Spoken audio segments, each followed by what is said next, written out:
Hey, Earthlings. It says on the screen that we're live, so we must be live. So welcome, everyone.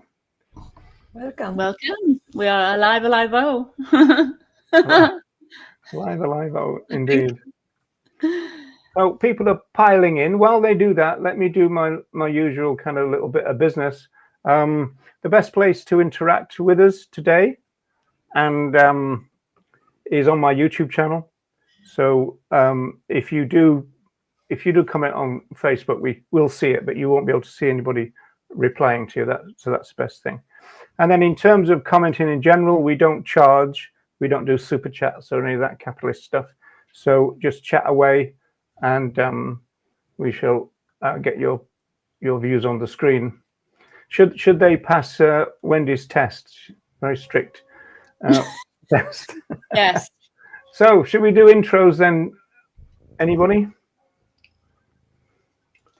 Do you want me to, or do you want to do them? I don't mind. Go for it. So we have Kate in, Kate J. Hey, Kate, good to see you. And we have lovely Deb, one of our very regulars. We got the Ape, Jeremy the Ape in. Hey, Jeremy, and Richard Twine. Were your ears burning, Richard? Welcome. Carolyn Harris. We got V. Hi, Carolyn, by the way. Welcome, V, Kadri, and Felix. Dennis is in as well, and Joanna. Lovely to see all of you. Welcome. Yeah, so as you can see, we have a very special guest panelist with us, Vasile Stanescu, isn't it? Is that how you pronounce the surname? Stanescu. Oh, Stanescu. Okay, right. I know I get one of them wrong. So I've been listening avidly to your podcast just to get your first name right, at least. Right. So, okay, who's going to kick us off? I think it should be you, Wendy, since you got most of the questions. Oh, right. Okay. Right then. Well, I was just wondering if Vasile might tell us a little bit about himself, though, just so people know who he is if they haven't come across his work. It'd be great just to have like a real brief view of that, if that's all right, Vasile. Would you mind? Sure. So I am an associate professor of communication at Mercer University. And all I do is work related to animals and the environment. So I have about 25 peer-reviewed publications, and I work on issues like lab-grown meat, humane meat, critiques of consumerism, the greenwashing by the animal agriculture industry. You did that concisely. Nice and concise. Elevator pitch and all that. Well done. Yeah. Here's one for you, Wendy. Oh, Philip. Hey, Philip. Hello from New York. From New York, indeed. And Jennifer just joined us as well. Hey, Jennifer. So we have a very tiny topic to cover, capitalism. We're hoping to sort it all out in 1 hour, so no pressure there, Vasile. But just to start us off, a question that I have, and actually this came out of a phrase that you use, which I love, by the way, from your podcast that you do with devs, which is called "How Do We Win? Animal Liberation in Our Time." Is that correct? Is that the right title? Something you said was consumption should not be our liberatory strategy, and I thought that was just brilliant. Very concise way of saying it, but I just wondered because. And as we were telling you before, one of our aims is to try to bridge the kind of academic scholar world with grassroots activism. And I just wonder, when people are out on the streets doing vegan outreach, how can vegans navigate that obstacle that you always come across when you're having a conversation? Most conversations with non-vegans, they always come up with that obstacle of dietary challenges, like, oh, I couldn't give up my cheese or my meat and all that crap and stuff. But how do activists navigate the fact usually you're offering an alternative, a vegan-friendly, animal-free product as a substitute for what they might already be consuming or whoever they might be consuming? But how do you navigate that without obviously feeding into consumerism? What do you think we could do differently or better in our vegan outreach other than that? I have a few thoughts about this. So the way I like to do it is a few things. When I talk to people, I like to start by asking what it is they care about. So whatever that issue is, then I try to explain how that intersects with liberation. So with what they care about is workers' rights. When we start our conversation about how slaughterhouses are the most exploitive places, the workers exist with over 100% turnover rate every single year. When I first saw that statistic, I didn't think that was possible. There'd be over 100% every single year, but of course there is. If what they're working on or they care about is immigration. And of course, right now in the US context, we see a horror show around immigration.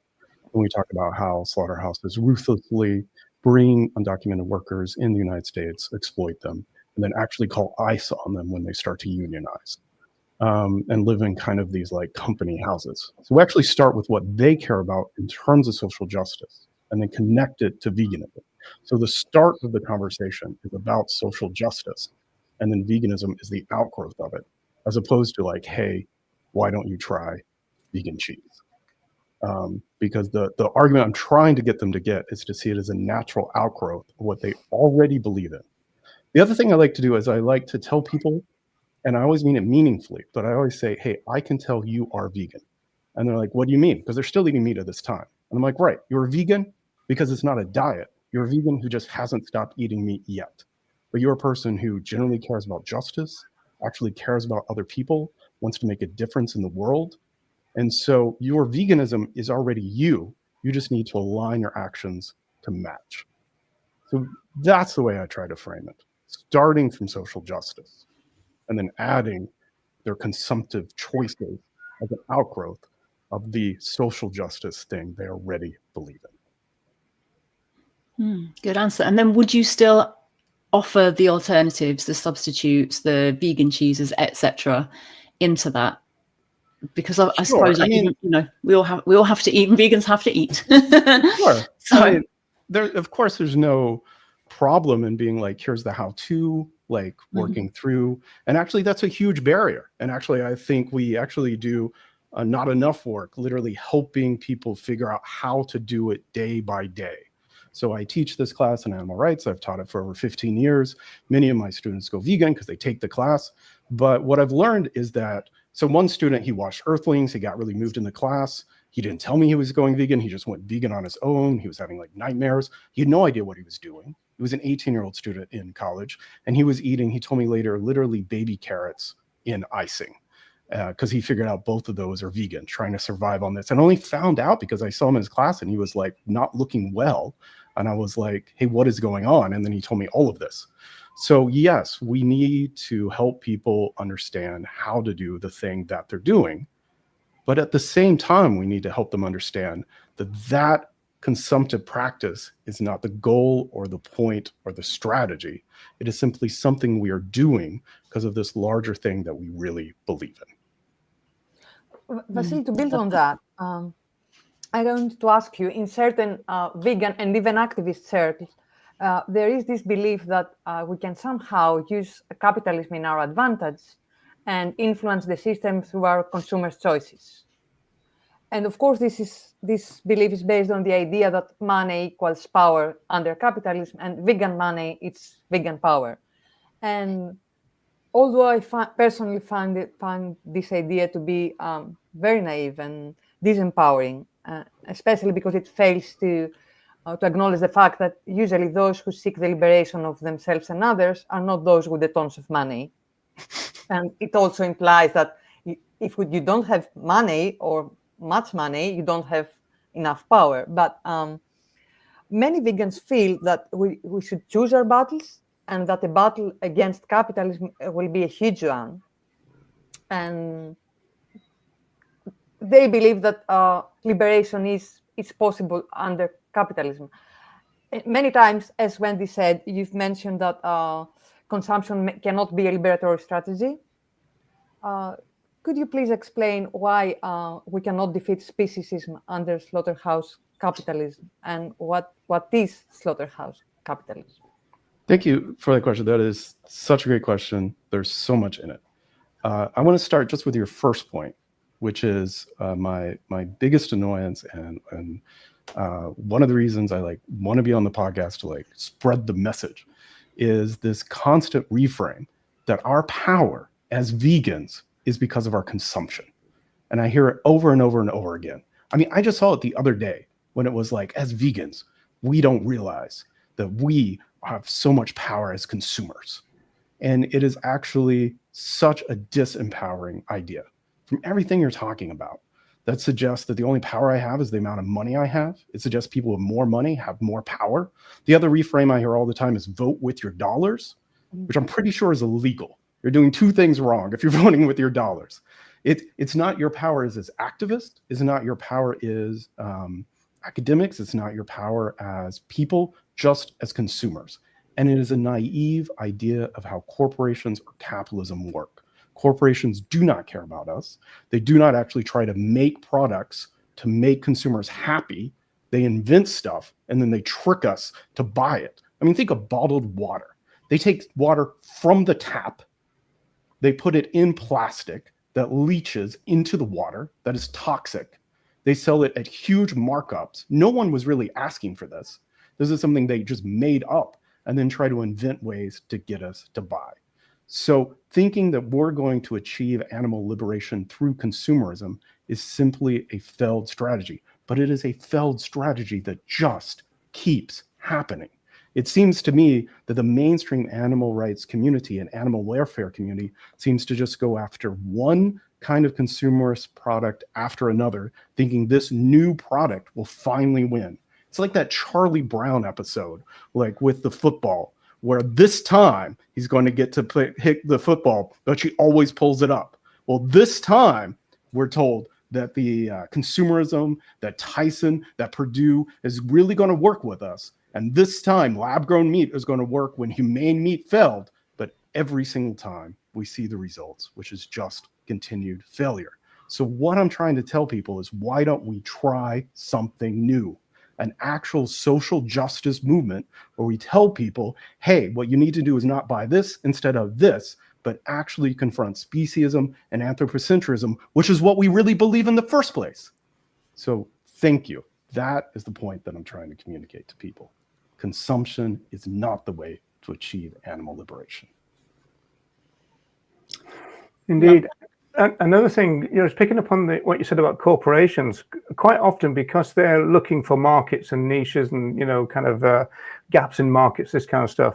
Often they'll come into it, drive the actual vegan-owned company out of business, and then of course if it all goes wrong, they just go. Whereas the vegan-owned company would have carried on because they've got a philosophical reason to be there, not just a profit one, right? So it can be quite dangerous in that sense.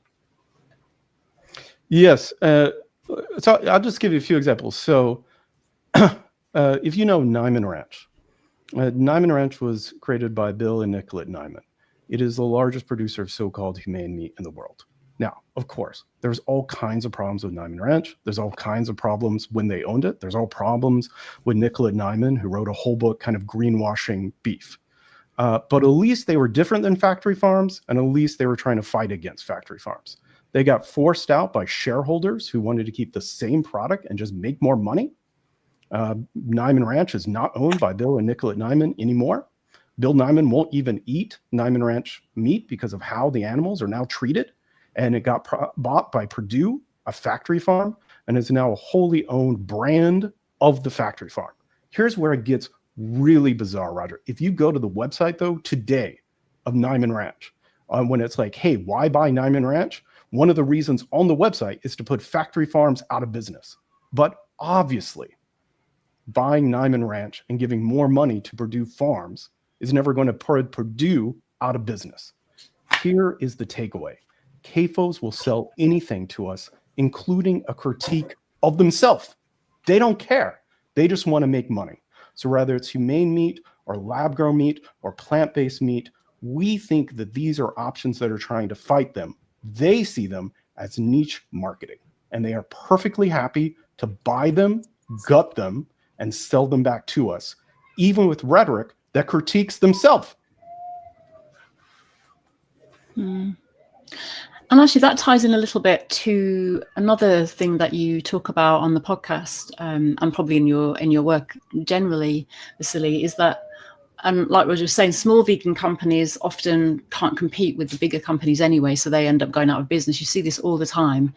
And then the larger non-vegan companies that then produce vegan-friendly products, they often help, the vegan-friendly products of those larger companies often help to promote the non-vegan offerings of those companies, the vegan halo effect.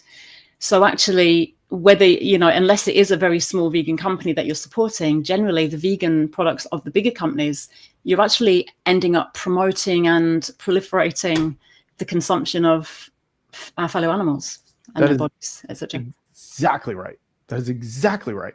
And the term you used is the term that we use in the research, what's called the vegan halo effect. And let me just give you a few examples. Probably the most famous one is Doc Martens. Now, to be clear, I own a pair of vegan Doc Martens. So I'm not trying to call anyone out who happens to own a pair of vegan Doc Martens. We have to exist in this world. But here's the actual backstory of what happened.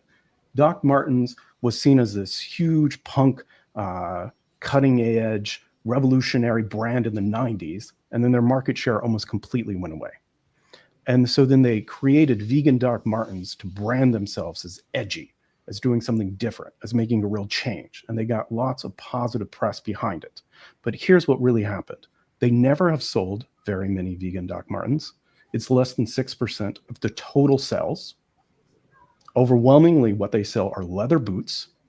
But the hype around having vegan Doc Martens led them to radically increase their market share and their profitability, which tripled. So they have vegan Doc Martens, not to sell vegan Doc Martens, but to sell leather.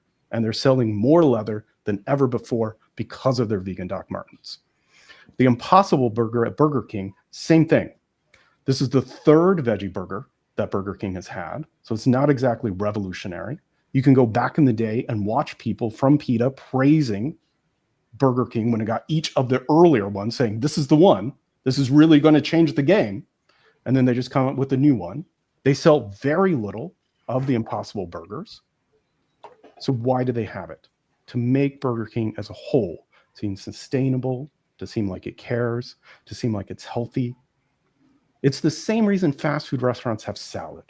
They sell almost no salad. Who in the world goes to a fast food restaurant to buy salad? Literally, the fast food restaurants will order in salad, keep it there, let it rot, and throw it away. Salad is less than 1% of the fast food sales. So why do they have the salad? To make the menu as a whole seem healthy and to suggest that you are to blame if you are ordering the unhealthy food. Don't sue us. We had healthy options. You just didn't choose them. Well, Burger King doesn't have a salad, but they have the Impossible Burger for the same reason. And it's even better because it will sit there in the freezer instead of rotting. So they're not selling very many of them. But what it has achieved is not lower sales of the Whopper, but more.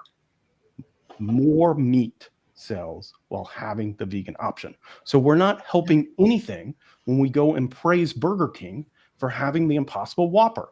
All we're doing is greenwashing, humane washing, vegan washing, this ruthless corporation that's exploiting tons of animals and all of their workers. That is not animal liberation. That's not anything we should believe in. And it's something that's a complete waste of time for vegans to be doing. And it's a betrayal of like all of our most basic values. So let's stop it. Good point. Do you know what? It's really changed because when we always end up doing this with Vasile, don't we? Oh, God, Vasile. When I first came into the movement, like vegans, or actually I was an animal rights activist way before I was vegan, but animal rights activist vegans wouldn't have touched some of these companies. Like now I see, and the most recent one I'm coming to mind is Nutella. Nutella, I've got a new vegan version of Nutella about, and everyone's raving about it. Oh my God, Nutella, amazing, amazing, and all this stuff. And I just remember years ago when there were these products around, or just these companies, not even vegan products, to be honest, just products that maybe like some kind of orange juice that was owned by, say, what about Hellman Unilever? Unilever, yeah. Unilever, yeah, like Marmite with Unilever. We sell skin whitening to women of color. You know, Unilever has this product where they sell skin.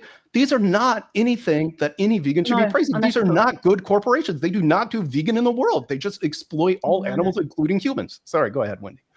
No, I'm just saying you would absolutely right. You wouldn't have touched them with a barge pole. Like I remember doing lots of leafleting of boycott Procter and Gamble, and it was showing you all the products that Procter and Gamble own because they're testing on our fellow animals, so-called testing, and so you wouldn't touch them, even if it was like orange juice, which you could technically drink the orange juice, but you wouldn't, because you wouldn't buy it, because you wouldn't give your money to that company. But that seems to have really shifted in the last, I don't know how many years, but now vegans really rave about these products by these companies, Procter and Gamble, Unilever, Nestle, and all of that, which, like, going back, we wouldn't have like touched them at all. Wouldn't go near them, would we? No. Wouldn't go near them. No, and it's very different now. You often hear them say that this is some kind of win, because now vegan products are a bigger part of the market. So this is thought to be a win of some kind. Yeah. That we are more visible right now in a way. Yeah, here's how we should measure wins. How many animals are dying, and what are the conditions they are dying in? And every single day, the number just keeps getting higher. So who cares about the market share? I mean, and they'll play funny math. They'll be like, hey, such a percentage increase, 500% increase, because if you go to 1 to 5, you're still at 500%.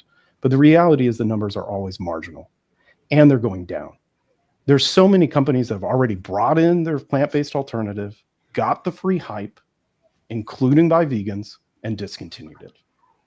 Hardee's in the United States have already brought in the vegan alternative, had the hype, discontinued it. KFC had chicken, vegan chicken, so-called vegan chicken, had the hype, discontinued it. So companies bring in new food products all the time. It's like when McDonald's is like, hey, we'll have breakfast all day. That's nothing new or revolutionary. And it doesn't have anything to do with animal rights or animal solidarity. It depoliticizes the entire movement. And we're not going to trick consumers into caring about a social justice issue. The thing I like to say is I am tired of all the winning. All the time I'm told, oh, we're winning here and we're winning there. But they're not real wins. What would a real win look like is a sustained actual decrease in the number of animals who are killed and exploited. And we've been trying this consumer strategy now for my adult lifetime. And for 20 years, the number has just keep increasing. So let's try something new. Yeah, I would agree with that. Certainly, if it involves a critique of veganism not being a diet too, which would be good. Yeah. In lieu of one of my questions, there's a couple in the chat already. So before we lose them, so you've got this one here from Jeremy the Ape. Is Tom Reagan's work a common topic in your animal rights class? And if so, I wonder what the reception is from the students. I'm assuming most are not vegan. Is Reagan dated now? Reagan is never dated. I change the readings that we do from the class every single time that I teach it. I've never taught the class with the exact same readings twice in a row for 15 years. I think it's something I force myself to do, and also I always want something new and different to read. Reagan connects with a certain group of students who go vegan, and they tend to be these like very thoughtful, philosophical ones. And I think they may stay vegan longer than the others. And I think it's important to differentiate things that can get people to go vegan for a little while and things that can get people to really stay vegan. So, things about health or diet or weight, what the health are, these sort of things. I think those can make people be vegan for a little while.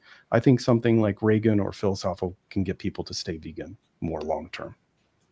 Yeah. I don't think he's ever dated. I think actually the animal rights movement needs to catch up to him. I think it's almost the opposite of dated.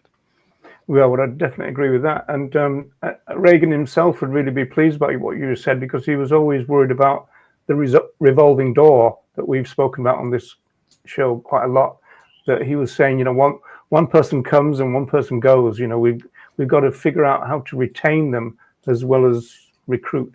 So if you don't mind me just understanding, you are exactly right. So pretty high numbers are going vegetarian or vegan. They don't tell us this in the media. but they play around the numbers to get these artificially low numbers. In reality, in the US context, it's like 9 to 10% of the population is vegetarian or vegan, about 4% of which is vegan, about 9 to 10% is vegetarian and vegan. Under 50, which is even a more important number, it's like 12 and growing. So these are good numbers. 1 in 10 people in the United States are vegetarian or vegan. So lots of people are going vegetarian and vegan. The problem is the recidivism rate. A huge number of people go vegetarian and vegan and they don't stay. And so I absolutely agree with you. As a movement, our focus has to not just be on recruitment, burn out of the vegans and vegetarians that were here, and we're trying to recruit ever more. It's kind of multi-level marketing view of vegetarians or vegan. We just got to get 2 more people, and actually nurturing and caring for each other. Who else is going to do it? We live in a world that is hostile to us every day, that gaslights us continuously. And we have pretty good data why people don't stay vegetarian or vegan. And it's not because there's not enough healthy, delicious food. It's because they feel alone, they feel isolated, they feel like they're doing isn't making a difference, and so they quit. And so if we can just love the vegans who are vegan now, it is one of the single best things we can do for animal liberation. And I believe that from the bottom of my heart. I agree. I've never been known to argue myself. Let's give all the vegans a little heart out there. and so the second question comes from Dennis Nealis. Dennis is involved with Sentient Rights Ireland, which is a political party, probably the only one really, who takes the word right seriously. Usually anything to do with sentience gets kind of like whittled down to welfare, but not in this particular group. Question, is there any best template you would recommend for on-street outreach and information, please, to encourage people to embrace veganism? Well, yeah, so in a way, just a reframe of what I mentioned before, which is persuasion is based on listening, not only talking. And so asking questions, listening, seeing who they are and what they believe in. And what we know from communication theory is what people want is to be right, not correct. And so an identity is what they're struggling with in terms of becoming vegan. Exactly what we were just talking about, this vegan stigma. In their heart, what they're really scared of is if I go vegan, will I be stigmatized? Will people not want to hang out with me, not want to invite me for dinner? Will I be weird? And so if we can help them understand that they are already vegan, that this is an outgrowth of what they already believe in, that they're already right, they need to just now be correct, that is what the data suggests is probably the most likely to help them go vegan. Regardless of what they say, what's really going on is a struggle around stigma and identity and possibly trauma. Lots and lots of kids actually go vegetarian very, very young. And their parents tell them, hey, you have to eat meat. It won't hurt the animals or you'll die. And so there's this hidden trauma that's happening. I went vegetarian when I was 9 and I just stayed. But think about all the kids that go vegetarian when they're 9 and then eat meat later. So it's not exactly like they don't know. It's a kind of knowing, not knowing around like hidden, repressed trauma. I mean, think about it. If aliens came to the planet, they would figure out right away the way animals are treated. I can get a hamburger, it's $1, somehow the company makes money. The reason they don't know is because they're choosing not to know. They know enough not to know because when they were very, very young, they knew, and then they were told they had to forget. And so they've just been pushing it down as hard as they can their whole life. In my class about animal rights, I spend so much of the class just listening. And this is what I tell them. And you could try this on outreach too. The last day of class, I tell them, I am so sorry. Things should not be this way. This is not your fault. You just showed up. You're 18. You did not do this. And I am so, so sorry. And what I want is not for you to become vegan. What I want is to be wrong. That is all I have ever wanted since I was 9 years old. For this not to be happening. For factory farms not to exist. But we cannot have what I want. So we have to do the second best thing, which is to change it. I bet there's not a dry eye in your class, Vasile, at the end of that. That would have me blobbing. We bond. Yeah. So true. I really relate to that. I went veggie really young as well, and I know you talked about like a lot of kids do that even when there's no vegetarian parents or family, and it was the same for me. It was just the whole thing was very traumatic. But I was lucky. My mom did support me in that as well, in her way. It just kind of ties back in. I think this whole being in solidarity with each other as vegans ties in with the whole going back to how we confront capitalism, because something you and Debs talk about on the podcast as well is how capitalism isn't only just about consumption, it's a mindset. It's how it trains us to think as individuals. It's very individualizing, atomizing, and you were talking in words like it's disempowering, it's isolating, it makes us feel small and lonely, and it's overwhelming and depressing because of this limited power, and it's all on us. Like you just said to your students, it's not your fault.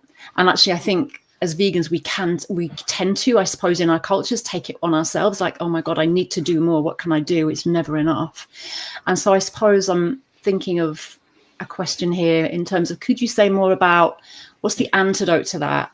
Is that more community, collaboration, solidarity, local grassroots supporting, loving each other, supporting, caring, all of that stuff?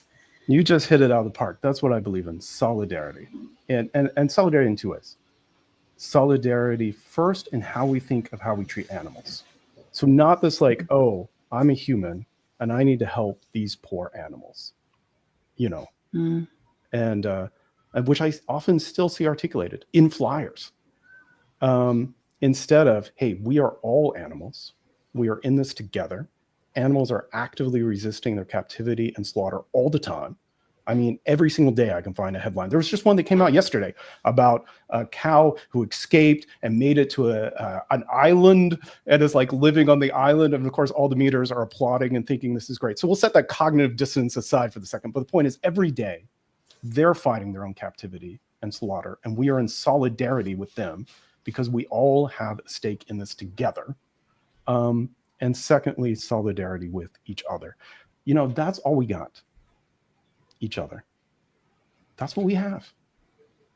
And you're not going to kill 90 billion animals by a single person, no matter how depraved. That is a bunch of people working together in concert all the time. And we're not going to stop it as one vegan, no matter how pure.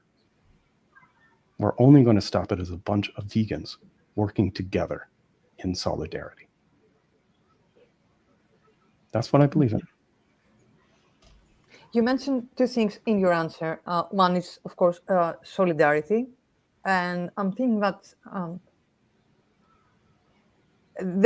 some of the problems of this movement are the savior's complex that we suffer from, and that idea that the movement is split in two, and one side is the animals. Oh, I'm sorry, there's a little technical trouble. You just. Oh, Nelly, we're losing you. Nelly, you're just freezing a little bit. I don't know if you can hear me. Freezing a little. Oh no! Am I back? I can hear you. Your picture's kind of frozen, but I can hear you, I think. If we can hear you, you can just say that. Oh, you're back now. Oh, I think you're back. Yes. Oh, okay. Yes. I was talking about the savior's complex that impedes us from standing in solidarity with our fellow animals, and that huge split within the movement, the animals-only people and the human rights, animal rights people that seems to drive us apart. So, what do you think about that? Yeah. The savior complex is itself speciesist and anthropocentric. If we think we're better than animals and saving them, voice for the voiceless, for example, that kind of refrain we hear all the time. I mean, that's profoundly speciesist. Animals have a voice. That's when we know they hurt, because they tell us, because it sounds like they hurt. I mean, if you've ever known an animal, if you've ever lived with an animal, you know that they speak, you know that we can communicate. Yes, there's translational error. Yes, there's issues, but it's not somehow impossible. And so we should actually be listening to what the animals want, which is never humane meat, which is never lab-grown meat, which is never hybrid meat, which is always, I want to be free.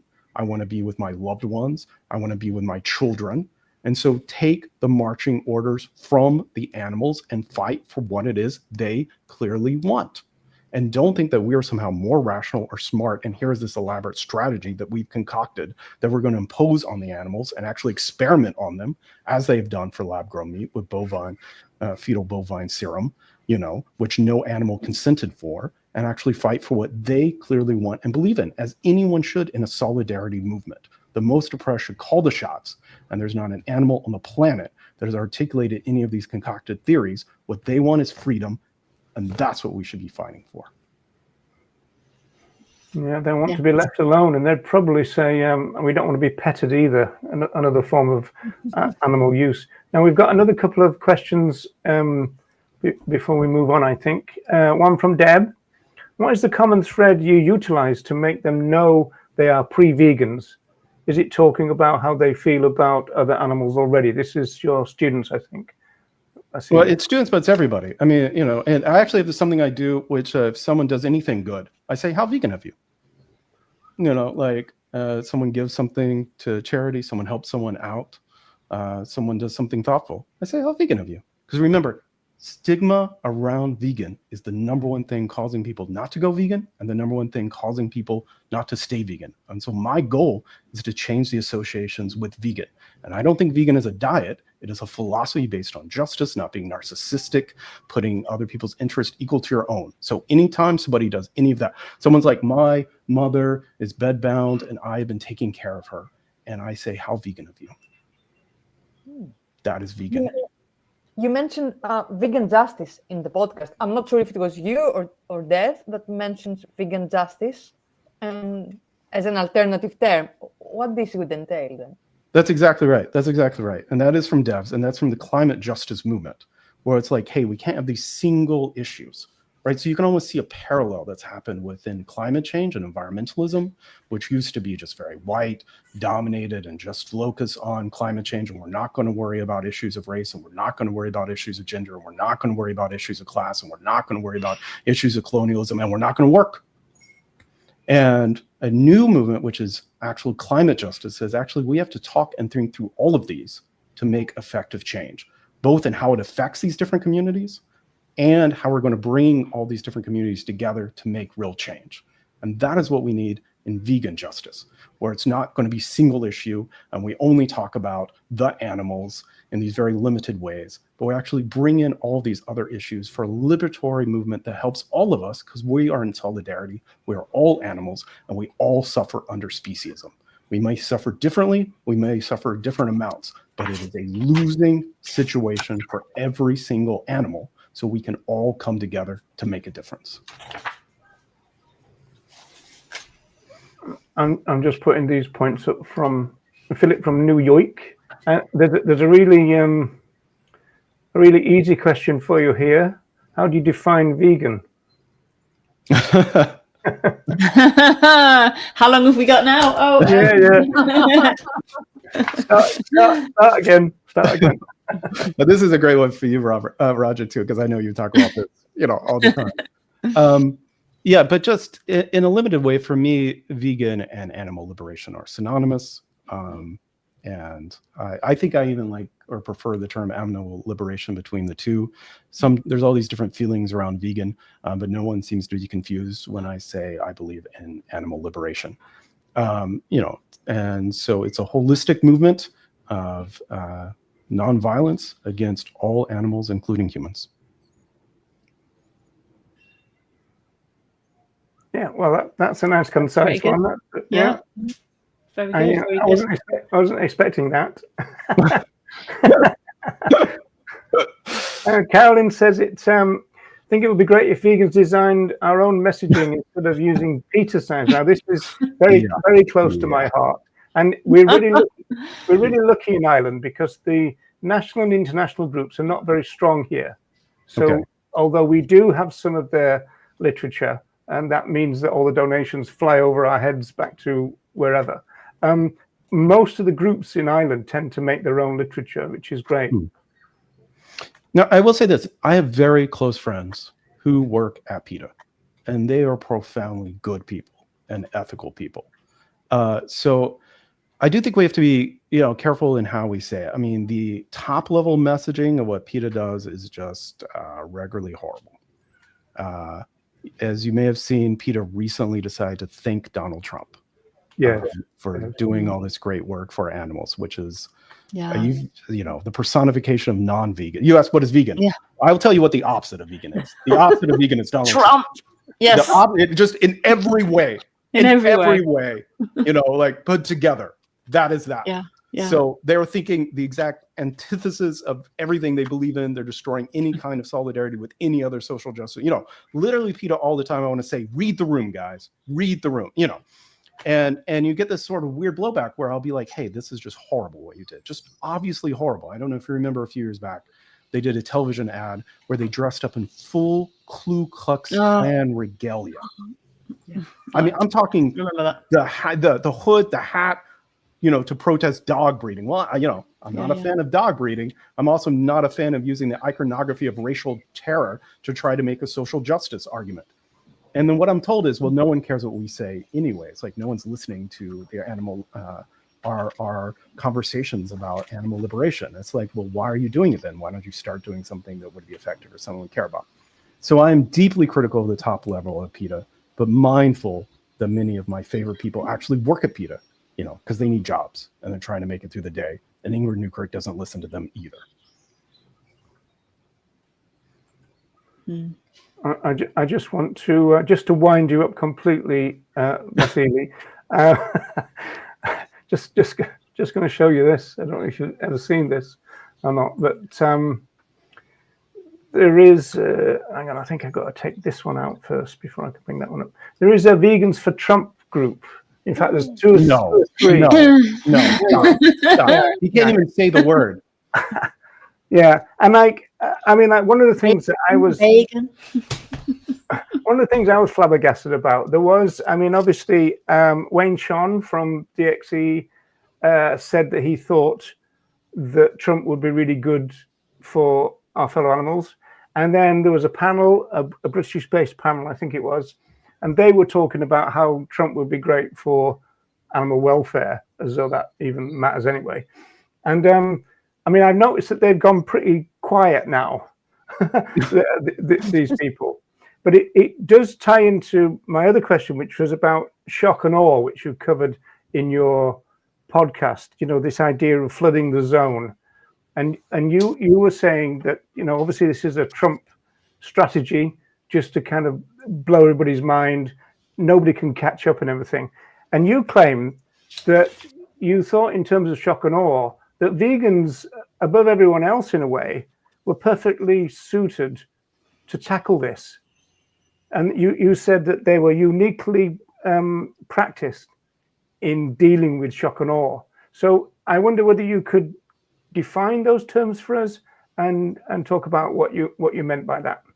Sure. So we have the receipts. Steve Bannon, one of the chief strategists for Trump, articulated before Trump was ever elected that the plan, if they got elected, was, as you say, to flood the zone, to just do so much so quickly that nobody could keep up. That one outrage would just make the new outrage, that the news cycle can only focus on one thing at a time, like a toddler. And so the horrors that happened yesterday will be forgotten if the horrors the next day are even worse. And that is clearly the strategy that we have seen played out, which is constant executive orders, many of which are overturned, many of which are unconstitutional out of the gate, but just keep it going so that people get demoralized, overwhelmed, can't focus, and they can get more evil through. So that is what has absolutely been occurring. And what I said is, look, a lot of people on the left, this is some sort of wake-up call, because some people thought things were okay beforehand. And suddenly they're realizing that they are not. But we vegans have known things are not okay for a very long time. And so we are used to living in a world of seeming impossible odds, feeling hopeless, of being told we can't make a difference, and working hard every single day. And so we uniquely are trained for this moment to be able to make an actual difference in the world. And the positive side is that in many ways, I've been seeing the vegan message actually resonate with people like never before. Because if you think everything is okay fundamentally, embracing animal liberation is very, very difficult because you have to give up the idea that everything is okay. But if you've already come to realize, wait, things are atrociously bad, like my students when like, I am so sorry. If you come to realize that things are atrociously bad, then you can actually start to make real revolutionary change. I love the line you said, welcome to our Tuesday. I thought that was... Yeah. Since we are talking about the podcast, the tide, how we win and achieving animal liberation in our lifetime, do you really think that? Do you really believe that we have a chance to achieve animal liberation during our lifetimes? And if yes, how we are going to achieve that? Yes. In the face of the climate emergency. Exactly. Do you think Because there is no other option. I mean, so here's the thing. So people sometimes believe like, okay, we've been exploiting animals for all this time and we're still exploiting animals. Even some vegans, even some people in the animal liberation community. What they don't understand is that that is not how things are working. So when I first started my research, we slaughtered and killed 55 billion land animals. Now it's 80 headed to 90 billion. It's over 1 trillion in terms of oceans. And here's what's going on. I mean, we're talking about empty oceans. We're talking about species that are never coming back, right? Once it goes extinct. In terms of climate change, which is my area of research, we're talking points of no return, feedback loops, right? Things are going to get, climate change is real, we're happening, but it's going to get very, very bad, very, very quick. So we are out of time. I mean, we can't talk about animal liberation in like 200 years from now. There won't be any animals to be liberated. We have to do it now. And so we have to have a kind of real urgency and a real immediacy that isn't just like, okay, we're going to get around to it, but actually making the real change. We're simply out of time. That is just the peer-reviewed truth. That is the reality. And so we have to make real changes right now. In our lifetime is the window. Do you see people doing the right thing and the simplest thing, and by going vegan and completely changing ideologies, philosophies, etc., or they are going to go for the easy solution and turn to lab meat, for example, which is not vegan as you said, and delay the solution even more? Yeah, I am a huge critic of lab-grown meat. What people get mad at me about just keeps changing. But people, including vegans, stayed mad at me. So they were mad when I was critiquing humane meat. They would argue with me after my presentations, tell me that I was wrong, that I didn't know what I was talking about. That has happened less. Largely, people are realizing that is incorrect. Now what they're mad at me about is when I tell them the difficulties with lab-grown meat. But here is the main takeaway. Trying to say, okay, we have to actually have animal liberation. We're called utopian. What they are talking about is actually utopian. Lab-grown meat uses more fossil fuels, more energy than even factory farms. So it is utopian. It won't work. It can never work. There is not a single peer-reviewed study ever that has said it is sustainable or scalable. So why are we wasting time on it? Time we don't have. The Good Food Institute, which is a proponent hired not a peer-reviewed study. They hired a industry consultant that they paid to try to make a study saying it was sustainable. And the way they did that is they imagined 100% of the energy came from renewable energy solar panels. And they said if all of it just came from solar panels, then it might be sustainable. But you can make anything sustainable. You can make a Hummer sustainable if you say, okay, all the energy inputs that go into making a Hummer come from solar panels. That's just playing around with the numbers. That's not real data. So they use a rhetoric of being realistic. They say, we're realistic. We have to be realistic. You are utopian. But what they are suggesting is in reality utopian, impossible, can never happen, non-existent. And what we're talking about would actually work, is actually possible. If we go back to the level of meat consumption that happened in the 1950s, not a high point for animal liberation, that would bring a 75% reduction in global meat, which is what the UN says is necessary for for environmental sustainability. So why is going back to the level of meat consumption that happened in the 1950s somehow utopian, and creating cloning is somehow realistic and feasible? So stop with the nonsense. The options they're giving are not supported by peer-reviewed data. They are not realistic. They're not scalable. They're not sustainable. They can never actually happen or work. And they are a distraction from the work we actually need to do. And we are out of time to keep wasting the time on stuff that everybody knows can't actually work. Stop the nonsense. I love that. We should get a banner. Just stop the nonsense, lab grown meat. Just tying this back into the topic of capitalism, yes. Which obviously we have kind of been going out around and about, and just wanted to bring it back to something. I am going to mention this person, Peter Singer. Peter Singer, when asked, and I came across this in something that you wrote, I think, or the podcast, that when he is asked about capitalism, like should we confront capitalism or something like that, he tends to have the response of, we've got enough to think about in the vegan movement. Well, not that he's actually vegan, in the animal rights movement. We've got enough to think about without having to consider capitalism. And I think the trouble that we have in the movement as well is I think a lot of vegans feel that way too, that it's actually overwhelming.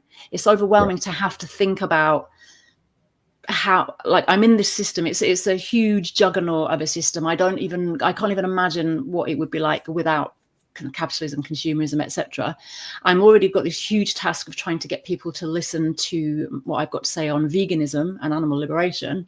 How the heck do I tie this in with such a massive topic of capitalism and all the other isms that we, obviously we don't want to be single issue, but it feels huge and it can feel overwhelming in that way. But I just wonder if you've got any thoughts on how, as advocates, activists, in our daily practices, in our activism, how can we start to do that? How can we start to confront capitalism that isn't in an overwhelming way? Is there anything that you can think of? Yeah, you're exactly right. So Peter Singer and actually Richard Twine, who was here earlier, who's the first person I ever saw who asked this question. So we were at an animal conference. Peter Singer was the keynote, and Richard asked him, well, what about capitalism? And he said, we have enough on our plates without dealing with capitalism. And then I was at another talk where I was actually responded, a critic of Peter Singer, and that was actually about effective altruism. And he was asked about capitalism again. Well, maybe global poverty is produced by capitalism, and the solution isn't just individual acts of charity, but actually dealing with the cause. And he said, well, we have enough on our plates without dealing with capitalism.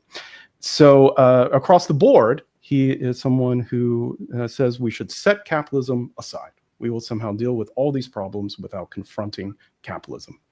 And there are a few problems with that. You mentioned slaughterhouse capitalism earlier. The truth is that the factory farm, we hear the farm part, we don't always hear the factory, that capitalism, industrial capitalism, Fordism, is actually an outgrowth of the assembly line. Ford, in his own autobiography, said he got the idea of the assembly line by studying the disassembly line of the Chicago slaughterhouse. Capital, the word capital, is literally refers to the head of cattle. So the entire history of capitalism and animal exploitation have been interwoven and are co-constitutive phenomenon, and we're never going to win one without confronting the other. It is the same plate. That is the point. It is the same plate. Owning, commodifying animals, including humans. And so we're only going to make a change if we confront what is actually going on. And you talk about being overwhelmed. I mean, I think doing one strategy that doesn't work after another, which isn't even what we really believe in, is far more overwhelming. That's certainly the way that I feel. The last PETA protest I went to, which was 20 years ago, the protest was we're at KFC, and we were told to argue KFC was killing chickens one way, and we were supposed to argue we wanted them to kill chickens another way. And we were not allowed to tell people that they should go vegan. Everyone asked what kind of chicken they should be eating. So that felt demoralizing and overwhelming to me. I would have felt much better just saying what I really believe. You know, I keep telling people, and it seems so strange to say what you really believe. Stop trying to trick people. There is no evidence to suggest we're going to get to true social justice by tricking people.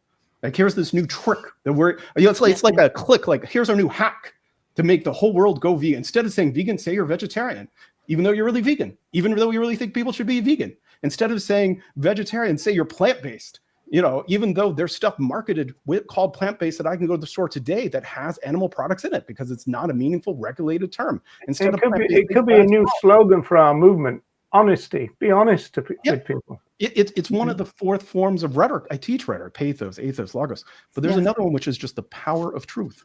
And people think I'm utopian when I say it, but if we want genuine change, look, there is a hunger for it. My students have it. They know this world is not doing well. And they are hungry for real change, but they are not hungry for more bullshit. And so if we try to trick and lie to people, Tyson is always going to win. They're just better at it, and they have deeper pockets. The strength we have is to tell people what is genuinely going on. And that, every single time I get to do it, makes me feel better. Mm-hmm. Honesty is the key.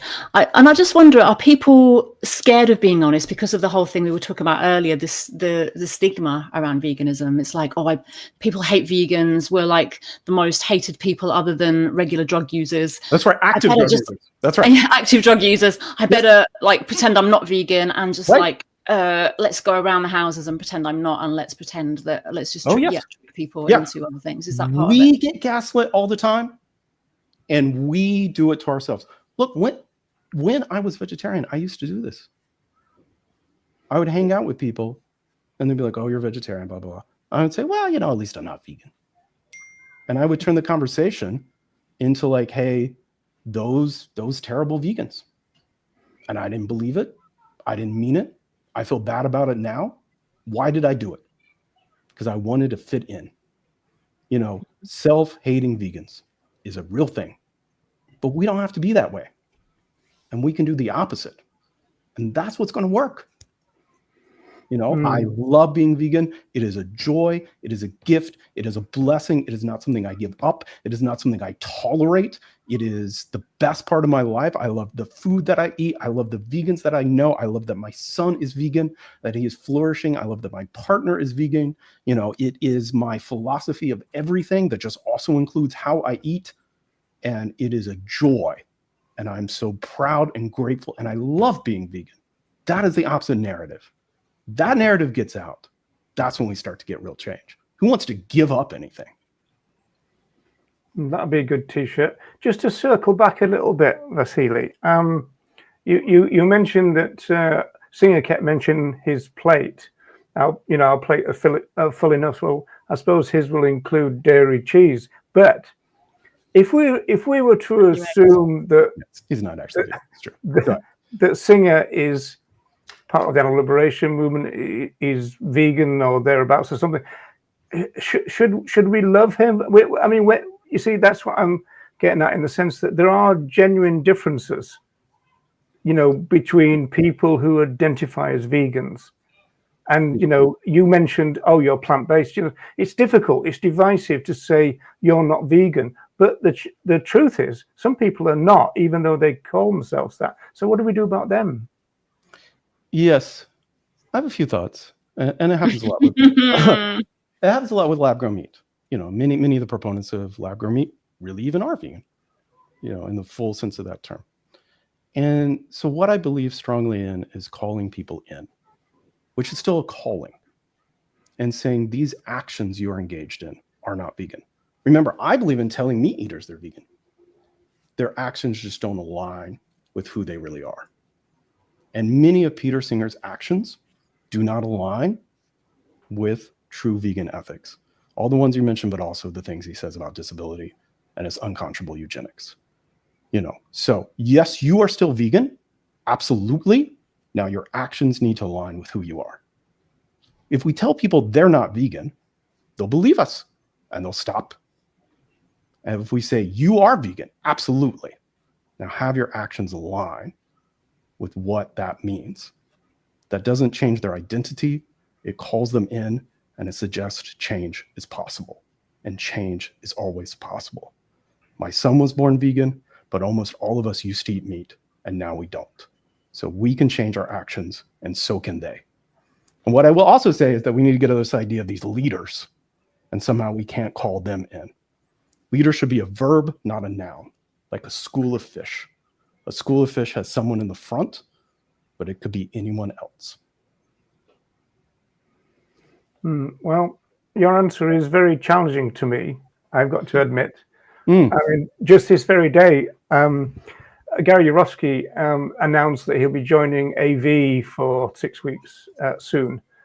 And it's very difficult for me to stand alongside someone who has these kind of violent rape fantasies and stuff that he does. And so calling Yourofsky in, I would find that challenging, but I understand the point. And maybe it's for me to figure out a way of doing it. No, and there are limits. Someone who poses clear, imminent danger to others, of course, they need to stay away. But someone who is arguing for lab-grown meat, which is not vegan, that person, I believe, even though I completely disagree with them, even though what I think they're doing actually harms animals and actually harms the movement, I still believe my goal anytime I interact with them is to call them in and say, hey, we need you. And what you're doing is wrong.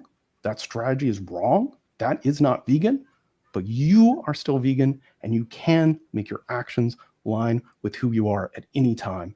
And now would be a great one. We need you back to do a calling in workshop.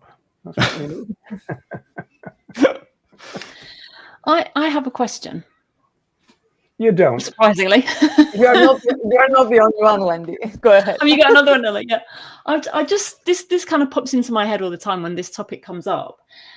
If not capitalism, what else? What replaces it, and what does that look like? And also, I just wonder if you think there might be any positive elements within the capitalist system that actually are helpful.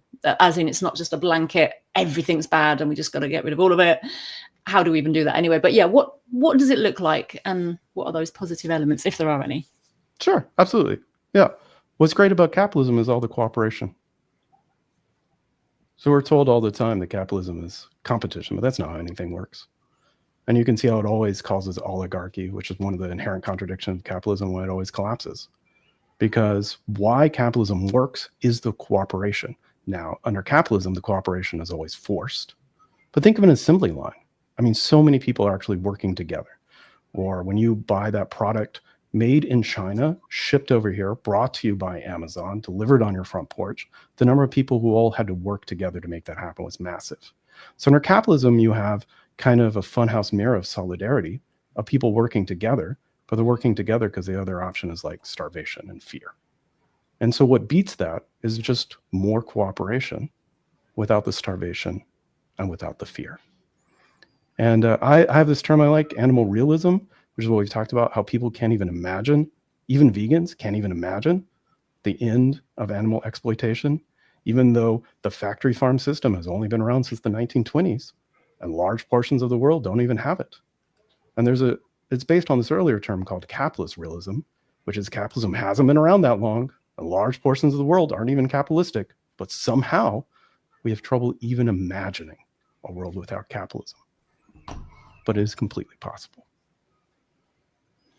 And alongside the capitalism, we have to fight speciesism, because even non-capitalist parts of the world are still speciesist. So I guess that's runs side by side, would you say? It's all connected. Yeah, it's all one plate. It's not two different systems of ethics. No animal, including humans, should be owned or bought or sold or seen as a resource, human resources. But here's the thing.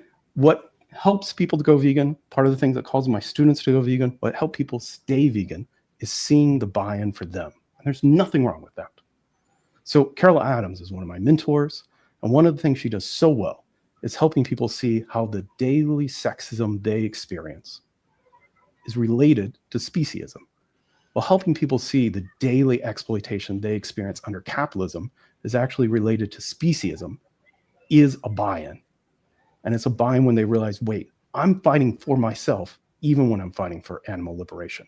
Because this technology, these systems of oppression that oppress all of us, that happens all the time. And we can come together to fight against it. Mm-hmm. So Wendy, how are you doing for time? Oh yeah. So yeah, no, I'm all right for like another 10 minutes or so if we're carrying on. But I'm happy to, if Vasile hasn't got time, we can round up. But I know Nella had another question as well. Well, I've got all the time in the world, but Nella, you got the question? I have a lot of them actually, but how do we go about dismantling capitalism then? The easy ones first, eh? Yep. Yes. Well, we've got 10 minutes left. Vasile, can you come on? Go. I think we can focus on what we focus on, but realize it's part of a larger struggle, And so I'm going to keep focusing on animal liberation, but I'm going to keep articulating it in ways that also deal with other issues, anti-Blackness, anti-trans sentiment, all these different other social justice issues. So I'm going to keep fighting for what I believe in, and I believe in all of it, but I'm going to keep articulating it not in terms of single issue, just animals, not in terms of saviorism, but as solidarity with all these other social issues, and keep explaining to people how it's all one plate. That's how we get increasing buy-in.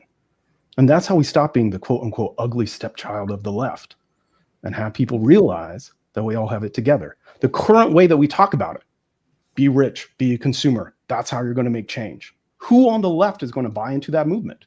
Every single time we do that, we're saying, hey, anyone who actually agrees with really what we agree with, we're not on the same side. And if we start saying, no, look, capitalism is terrible. Here's a flyer on the street saying the way to fight against capitalism, the anti-fascist diet, is a vegan diet. That's a totally different way to think about veganism. And that's going to make a difference for people on the left who already agree with these ideas. And instead of wearing one of the phrases, go ahead. One of the phrases you said at the podcast and stuck with me is that if oppressions are linked, then solutions are linked too.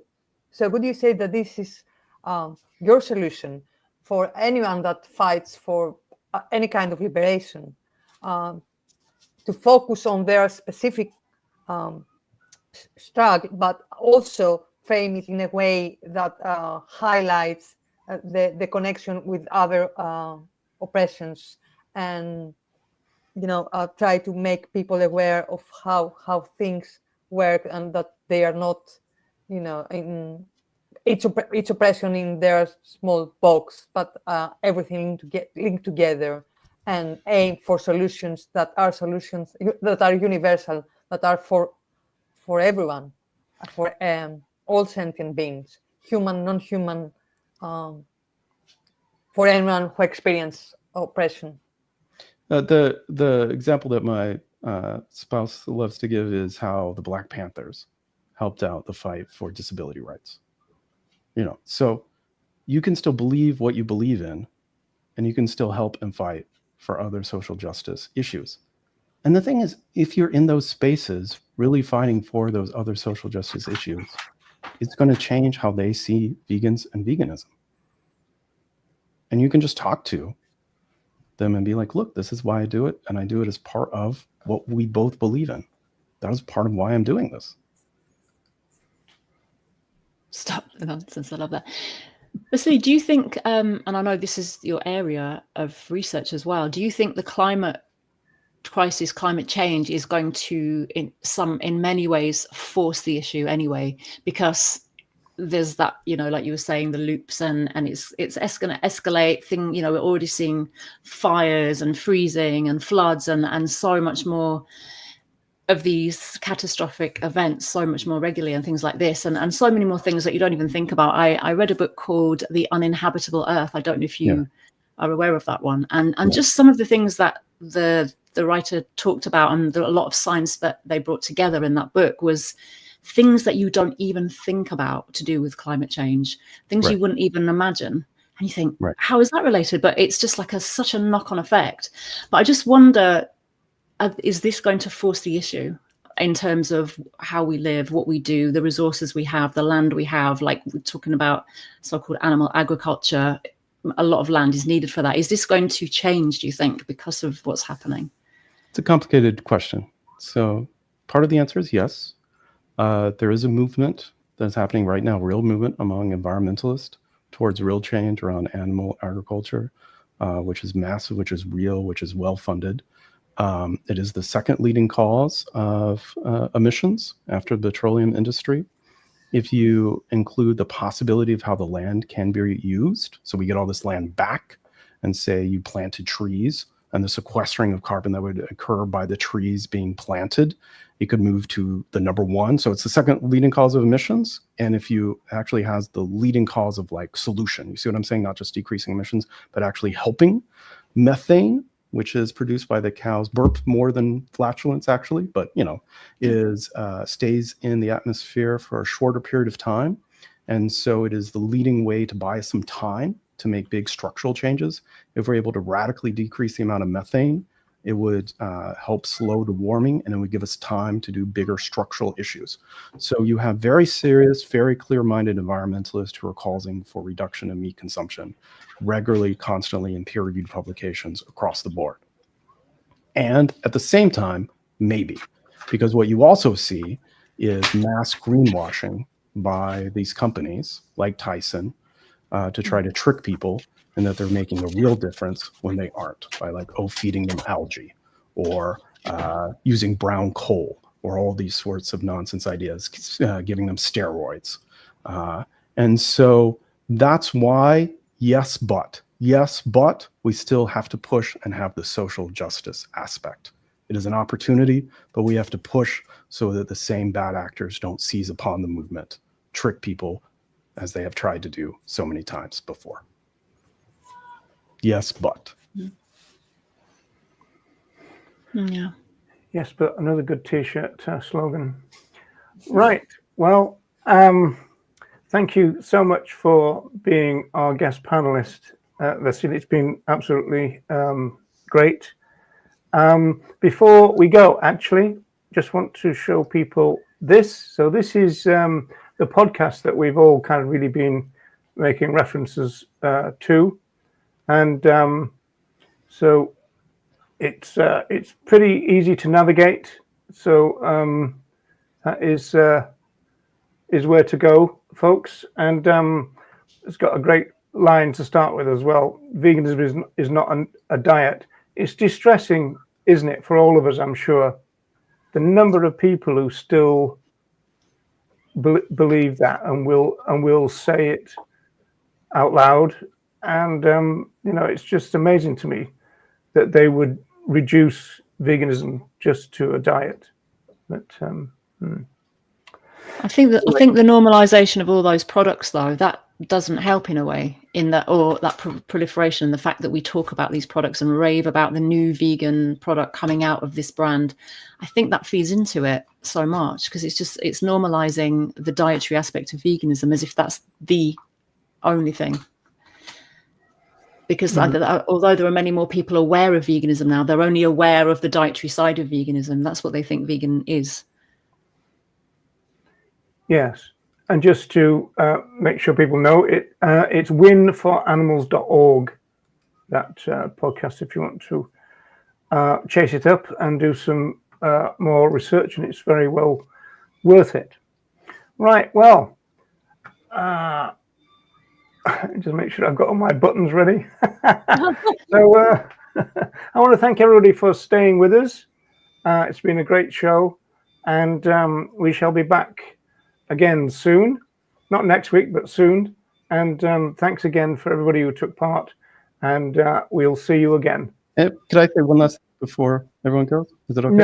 No, you can't. Yeah. Yeah, go ahead. Of course you can. I just want to end with a thank you for all of you. As I mentioned earlier, we know that the number one reason people don't stay vegan is that they don't feel appreciated. So I just want to thank you from the bottom of my heart. What you're doing is the most important thing in the world, and we are making a difference. There are more vegans and vegetarians than ever before, and each day we're going to keep fighting, supporting one another, helping each other, and building a movement together until we win. And we are going to win. Thank you. I feel all loved now. I feel all loved. I love that. Back at you, Vasile, back at you as well. Absolutely, absolutely. So until next time, folks. Yeah, thanks everyone.